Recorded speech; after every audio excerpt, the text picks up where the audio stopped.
आज तारीख हो गई 18 जुलाई 2024 और दिन आज हो गया है बृहस्पतिवार का। आप देखने और सुनने जा रहे हैं देश से आ रही सुबह की 15 बड़ी महत्वपूर्ण ताजा तरीन खबरें फटाफट अंदाज में। किसानों की हुंकार, दिल्ली फिर आएंगे लेकिन तारीख नहीं बताएंगे। 15 को होगा देश भर में tractor march. Punjab Haryana high court द्वारा अंबाला के शंभू बॉर्डर को खोलने के आदेश के बाद यहां पर धरने पर बैठे आंदोलनरत किसान संगठनों ने बड़ा फैसला लिया है। एमएसपी सहित अपनी कई सूत्रीय मांगों को लेकर किसान एक बार फिर दिल्ली कूच करने का निर्णय कर रहे हैं। साथ ही 15 अगस्त को किसानों ने देश भर में ट्रैक्टर मार्च का भी आह्वान किया है। दरअसल इस साल बीते फरवरी को किसान संगठन अपनी मांगों के लेकर पंजाब से दिल्ली कूच के लिए निकले थे, लेकिन हरियाणा की सीमाएं सील होने की वजह से वह आगे नहीं बढ़ पाए। इससे नाराज किसान अंबाला स्थित शुंग बॉर्डर पर धरने पर बैठ गए। तब से किसान यहां पर डेरा डाले हुए हैं। हाई कोर्ट ने सरकार को बॉर्डर खाली कराने का आदेश दिया था, जिससे किसान संगठनों में हलचल मच गई और बैठकर अब यह निर्णय लिया गया है।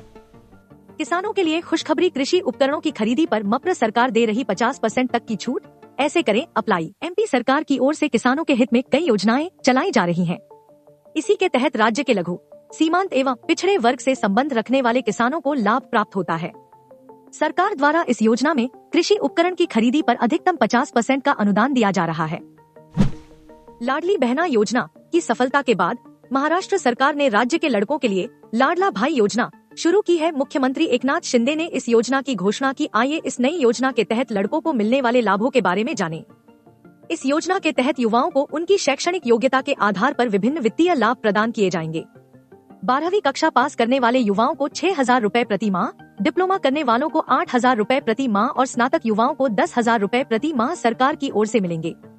लाडला भाई योजना के तहत युवाओं को एक कारखाने में 1 साल की प्रशिक्षुता से गुजरना होगा, जिससे उन्हें मूल्यवान कार्य अनुभव प्राप्त होगा, जो उन्हें उस अनुभव के आधार पर नौकरी सुरक्षित करने में मदद करेगा।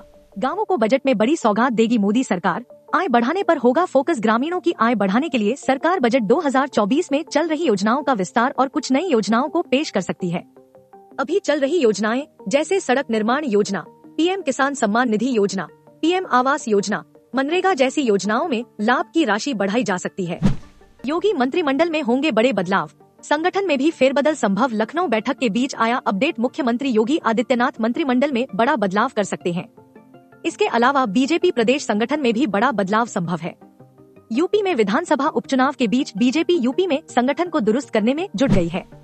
यूपी में सीएम और डिप्टी सीएम से पहले गिरने वाला है ये विकेट। लोकसभा चुनाव में हार के ब्लेम गेम के बीच इस्तीफे की पेशकश। उत्तर प्रदेश बीजेपी में सब कुछ ठीक नहीं चलने की अटकलों के बीच एक बहुत बड़ी खबर सामने आई है। यूपी बीजेपी प्रमुख भूपेंद्र चौधरी ने प्रधानमंत्री नरेंद्र मोदी के सामने इस्तीफे की पेशकश की है। लोकसभा चुनाव में प्रदेश में बीजेपी के खराब प्रदर्शन की जिम्मेदारी लेते हुए उन्होंने ये प्रस्ताव पीएम मोदी के सामने रखा है। भूपेंद्र चौधरी ने बुधवार को प्रधानमंत्री नरेंद्र मोदी से मुलाकात की। राज्य में उपचुनाव से पहले दोनों नेताओं के बीच दिल्ली में एक अहम बैठक हुई, जो करीब 1 घंटे तक चली। यूपी बीजेपी में खींचतान की खबरों पर अखिलेश यादव का पोस्ट। केशव प्रसाद मौर्य ने किया पलटवार। यूपी में बीजेपी मिशन मोड पर है। लखनऊ से दिल्ली तक बैठकों का दौर चल रहा है। वहीं पार्टी के दिग्गज नेताओं के बीच मतभेद की बातें भी जोर पकड़ रही हैं। इतना ही नहीं, राजनीतिक गलियारों में यहाँ तक चर्चा है कि योगी आदित्यनाथ को हटाकर यूपी में नया मुख्यमंत्री नियुक्त किया जा सकता है। हालांकि बीजेपी की तरफ से इनका खंडन किया जा रहा है। इसको लेकर विपक्ष भी बीजेपी पर हमलावर है। पूर्व मुख्यमंत्री और सपा प्रमुख ने यहां तक कह डाला कि भाजपा की कुर्सी की लड़ाई की गर्मी में उप्र में शासन प्रशासन ठंडे बस्ते में चला गया है। अब इसको लेकर यूपी के डिप्टी सीएम केशव प्रसाद मौर्य पलटवार किया है। उन्होंने अखिलेश यादव पर निशाना साधते हुए कहा, सपा बहादुर श्री अखिलेश यादव जी, भाजपा की देश और प्रदेश दोनों जगह मजबूत संगठन और सरकार है। सपा का पीडीए धोखा है। यूपी में सपा के गुंडाराज की वापसी असंभव है। भाजपा 2027 विधानसभा चुनाव में 2017 दोहराएगी।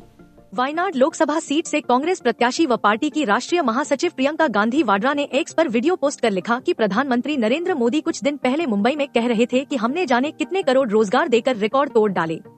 आज उसी मुंबई में कुछ वैकेंसीज के लिए आए बेरोजगारों की अपार भीड़ का वीडियो वायरल है।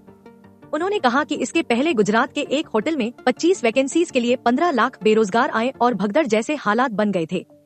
प्रियंका गांधी ने कहा कि यह दिखाता है कि रिकॉर्ड टूटा जरूर है, लेकिन चरम बेरोजगारी का।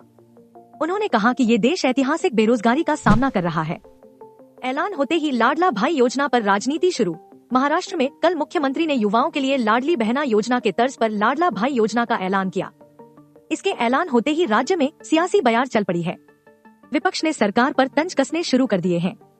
उद्धव गुट के सांसद अरविंद सावंत ने इस योजना पर सरकार को आड़े हाथों लिया और कहा कि यह सब घोषणाएं हैं जो सिर्फ आगामी विधानसभा चुनाव को ध्यान में रखकर ऐलान किए जा रहे हैं।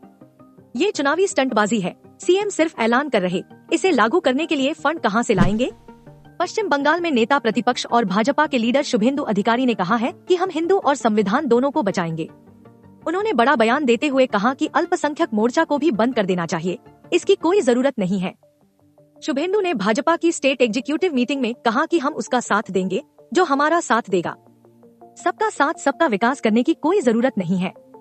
उन्होंने कार्यक्रम में जय श्री राम का नारा लगाते हुए कहा कि सबका साथ सबका विकास बंद हो। शहीदों का पार्थिव शरीर जयपुर पहुंचते ही सियासत शुरू। कांग्रेस ने उठाए सवाल तो मंत्री बोले गंदी राजनीति। जयपुर एयरपोर्ट पर 17 जुलाई को डोडा में शहीद दोनों जवानों का पार्थिव शरीर पहुंचा। कांग्रेस प्रदेश अध्यक्ष गोविंद सिंह डोटासरा और नेता प्रतिपक्ष टीकाराम जूली भी एयरपोर्ट पहुंचे थे। आतंकी हमलों पर दोनों ने चिंता जताते हुए कहा, सरकार ने कहा था कि एक के बदले 10 सर लाएंगे, लेकिन हकीकत कुछ और है। हमले बढ़े हैं। केंद्र को ठोस कदम उठाने चाहिए। वहीं मंत्री गजेंद्र सिंह खीमसर और अविनाश गहलोत भी जयपुर एयरपोर्ट श्रद्धांजलि देने पहुंचे। अविनाश गहलोत ने कहा, सेना और सरकार ईंट का जवाब पत्थर से देगी। हमारी सेना आतंकियों को माकूल जवाब देने में सक्षम है। सेना में आक्रोश है और सेना जरूर जवाब देगी। अयोध्या में बिजली का पोल गिरने से सियासत गरमाई। अखिलेश यादव के बयान पर बीजेपी ने क्या कहा? भगवान श्रीराम की नगरी अयोध्या में लोकसभा नतीजे आने के बाद से ही राजनीति गरमाई हुई है। कभी सड़क धंसने, कभी राम मंदिर की छत से पानी टपकने, तो कभी बिजली के खंभे में करंट आने की वजह से सुर्खियों में रहता है। समाजवादी पार्टी के मुखिया अखिलेश यादव द्वारा बिजली के खंभे के मामले में लगाए गए आरोपों के मामले में अयोध्या मेयर के पति त्रिपाल ने सफाई दी है। 2017 की एक तस्वीर में अखिलेश यादव को अयोध्या दर्शन और विकास कार्यों के लिए बुलाया गया था। महाराष्ट्र सरकार ने विवादास्पद प्रशिक्षु IAS अधिकारी पूजा खेड़कर की वाशिम जिले में चल रही ट्रेनिंग को तुरंत रोकने का आदेश दिया है। उन्हें मसूरी के Lal Bahadur Shastri IAS training centre में बुलाया गया है। इस मामले में राजनीतिक प्रतिक्रियाएं भी आ रही हैं। विधायक बच्चू कडू के बाद विधायक आदित्य ठाकरे ने भी अपनी प्रतिक्रिया व्यक्त की है। आदित्य ठाकरे ने पत्रकारों के सवालों का जवाब दिया। जब उनसे पूजा खेड़कर की नियुक्ति के बारे में पूछा गया तो उन्होंने कहा कि ऐसे लोग राजनीति में नहीं होते। अधिकारी पूजा खेड़कर पर विकलांगता प्रमाण पत्रों में हेराफेरी कर नियुक्ति पाने का आरोप है और केंद्रीय स्तर पर इसकी जांच शुरू हो गई है। महाराष्ट्र में बड़ा हादसा होने से टला। गढ़चिरौली जाते समय डिप्टी सीएम फडणवीस अजित पवार का हेलीकॉप्टर खराब मौसम के चलते रास्ता भटका, दोनों बाल बाल बचे। महाराष्ट्र के दोनों उप मुख्यमंत्री देवेंद्र फडणवीस और अजित पवार तथा उद्योग मंत्री उदय सामंत बुधवार को उस समय बाल बाल बच गए जब नागपुर से गढ़चिरौली जा रहा उनका हेलीकॉप्टर खराब मौसम और कम दृश्यता के कारण रास्ता भटक गया। हालांकि पायलट बड़ी कुशलता से हेलीकॉप्टर को वापस रास्ते पर ले आया और गढ़चिरौली में उसकी सुरक्षित लैंडिंग कराई। तीनों गढ़चिरौली जिले के अहेरी तहसील में 10,000 करोड़ रुपए के सूरजगढ़ इस्पात की एकीकृत इस्पात परियोजना के शिलान्यास के लिए यहां आए थे। मोहन मंत्रिमंडल में खराब रिपोर्ट कार्ड वाले मंत्रियों की होगी छुट्टी। इन बड़े नेताओं को मिलेगी कमान। मोहन यादव मंत्रिमंडल का अभी हाल ही में विस्तार हुआ है और कांग्रेस छोड़कर भाजपा में आए रामनिवास रावत को मंत्री बनाया गया है। जब रावत को मंत्री बनाया गया था तब इस बात की चर्चा थी कि कमलेश शाह को भी शपथ दिलाई जा सकती है, मगर ऐसा नहीं हुआ। कमलेश शाह ने कांग्रेस छोड़कर विधानसभा की सदस्यता से इस्तीफा दिया था। अब जबकि चुनाव के नतीजे आ चुके हैं और कमलेश शाह की जीत हुई है, लिहाजा सत्ता और संगठन में शाह को बड़ी जिम्मेदारी दिए जाने को लेकर मंथन भी शुरू हो गया है। ऐसी खबरों के लिए जुड़े रहिए DMT TV के साथ। चैनल को सब्सक्राइब करना मत भूलिएगा। एक लाइक जरूर करके जाइएगा। धन्यवाद।